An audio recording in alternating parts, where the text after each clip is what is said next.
Burn ইনস্টিটিউটে চিকিৎসাধীন দগ্ধ রোগীদের বিষয়ে ব্রিফিং করছে কর্তৃপক্ষ। আমরা সরাসরি চলে যাচ্ছি সেখানে।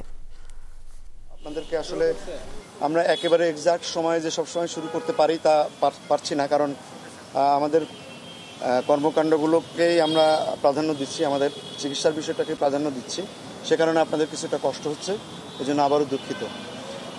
আমাদের আজকের সর্বশেষ যে আমি যদি সামারিটা আপনাদের বলি, আপনারা জানেন যে গতকালকে আমাদের যে অবস্থান ছিল তার থেকে আমরা কিছুটা দুঃসংবাদ, আমাদের জন্য যে দুইটা রোগীকে আমরা আজকে হারিয়েছি, একজনকে সকাল 9:30 আর একজনকে 10টার দিকে।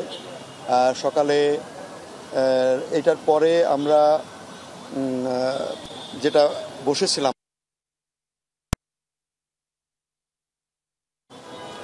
আমরা বিভিন্ন টিম যেগুলো আসছে তাদের সঙ্গে বসে একসঙ্গে মিলে আমরা আসলে ডিসিশনটা যার ফাইনাল ডিসিশনগুলো আমরা আমাদের যে চিফ, প্রত্যেকটি ইউনিট চিফ আছে, তারা সবাই মিলে বসে আমাদের মাল্টিডিসিপ্লিনারি বোর্ড সহ বিদেশি যে ডাক্তাররা আসছে তাদের সহ সকালবেলায় আমরা বসেছিলাম। বসে একেবারে ইনানিমাস, মানে ডিসিশনের মধ্যে কোনো পার্থক্য নেই, আমরা ডিসিশনগুলো নিয়েছি। ডিসিশনগুলো নেওয়ার পরে আমরা আসলে আমাদের কার্যক্রমগুলো শুরু করেছি। আমাদের কার্যক্রমগুলোর মধ্যে নতুন নতুন কিছু বিষয় যেগুলো আছে সেগুলো যা করার দরকার আমরা সেগুলো অনুযায়ী করেছি। কোনো ডিসিশনের কোনো পার্থক্য নাই এবং তাদের সঙ্গে আমরা যে আলোচনা করেছি সেই আলোচনাতে তারা বেশিরভাগ ক্ষেত্রে আমাদের সঙ্গে একমত এবং সব মিলিত ডিসিশনটাই আমরা আসলে এতক্ষণ ধরে বাস্তবায়ন করলাম। আর আমি খারাপ খবরের সাথে একটা ভালো খবর আমরা বলি, যেটা গতকালকে কিন্তু আমরা বলেছিলাম যে আমরা কিছু পেশেন্ট ডিসচার্জ করবার জন্য প্রস্তুত। আজকে আমরা 2জন রোগীকে ডিসচার্জের ডিসিশন হয়ে গেছে। সেই 2জন রোগী আশা করি আমরা কিছুক্ষণের মধ্যেই তাদেরকে ছেড়ে দিব।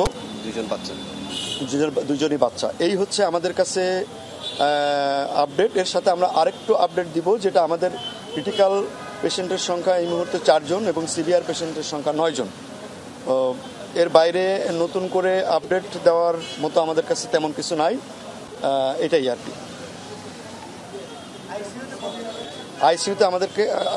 আইসিইউতে আছে আমাদের 4 জন রোগী। রাইট, ক্রিটিক্যাল রোগী, তাদের মধ্যে একজন আছে ভেন্টিলেশনে। আইসিইউ রোগীগুলো অবশ্যই ক্রিটিক্যাল রোগী না। 9 জন হচ্ছে সিভিয়ার ক্যাটাগরি, মানে একটু একটু বেটার। আমরা বলি যে ক্রিটিক্যাল যেগুলো, সেগুলোর ব্যাপারে আমরা প্রতি মুহূর্তেই আমরা যে কোনো নিউজ পাওয়ার জন্য রেডি থাকি। আমরা সবসময় তাদের ব্যাপারে, তাদের যারা আত্মীয় স্বজন আছে তাদের সঙ্গে সবসময় কথা বলছি। সবগুলো রোগীর ব্যাপারে আমরা সবসময় কথা বলি, বা ক্রিটিক্যাল রোগীর ব্যাপারে আমরা একেবারে প্রতি মুহূর্তের মানে ভিজিলেন্ট একজন ডাক্তার এবং নার্স সবসময় পাশে দাঁড়াই থাকে।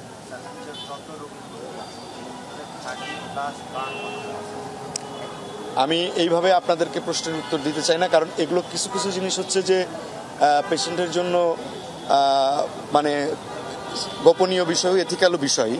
এগুলো আপনারা এই প্রশ্নগুলোর থেকে এইভাবে জানার চেষ্টা করেন, কারণ আমরা এভরি ডিটেলস দিতে চাই না, কারণ রোগীর চিকিৎসার স্বার্থেই দিতে চাই না এবং তাদের ব্যক্তিগত সিক্রেসির কারণেই আমরা দিতে চাচ্ছি।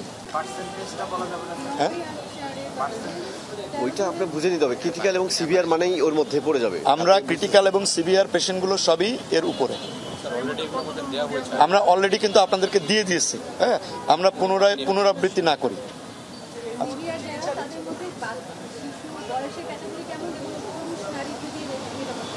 আমরা এত ডিটেলস আপনাদেরকে দিতেও চাই না, আমরা এটুকু জানি না, কারণ আসলে এই যে আপনি যে কথাগুলো জানতে চাচ্ছেন এগুলোও কিন্তু সবই আসলে পার্সোনালি এর মধ্যে পড়ে যায়। আমরা শুধু এটুকু জেনে রাখেন, কারণ যারা আসছে তারা শিশু এবং যারা বয়স্ক, তারা কিন্তু প্রত্যেকেই একই ঘটনার শিকার। এই জিনিসগুলোকে আমরা এখন আর আপনাদেরকে একবার করে আমরা সবই বলেছি, এই জিনিসগুলোকে আমরা একটু পার্সোনাল, এই যে বিষয়গুলো আমরা একটু সম্মান করি।